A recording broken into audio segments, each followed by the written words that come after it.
తాజా అంశాన్ని చూస్తున్నాం. పశ్చిమ గోదావరి జిల్లా ఇరగవరం మండలం ఐతంపుడి వద్ద కారు అదుపు తప్పి కాలువలోకి కారు దూసుకెళ్లిన ఘటనలో 2 మృతదేహాలు లభ్యమయ్యాయి. గల్లంతైన మరో 2 కోసం గాలింపు చర్యలు విస్తృతంగా సాగుతున్నాయి. మరింత సమాచారం మా ప్రతినిధి శ్రీనివాస్ అడిగి తెలుసుకుందాం. శ్రీనివాస్, మృతుల వివరాలు చెప్పండి.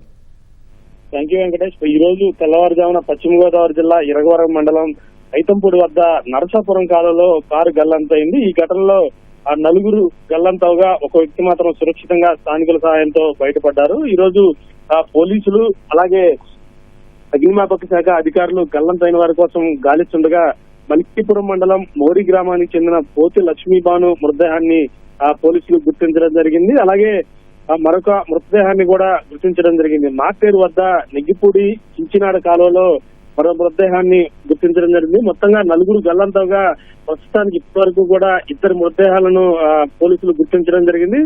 రెండో మృతదేహం మోరి గ్రామానికి చెందిన నాగిరెడ్డి సాయి దస్వంత్ గా పోలీసులు గుర్తించడం జరిగింది. ఈ ప్రమాదంలో 4 గల్లంతవుగా ఇప్పటి వరకు కూడా 2 మృతదేహాలు గుర్తించడం జరిగింది. మరో 2 కోసం పోలీసులు అలాగే అగ్నిమాపక శాఖ అధికారులు కూడా కాలువలో విస్తృతంగా గాలిస్తున్నారు.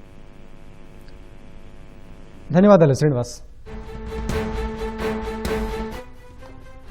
ఫ్యామిలీ చూసుకొని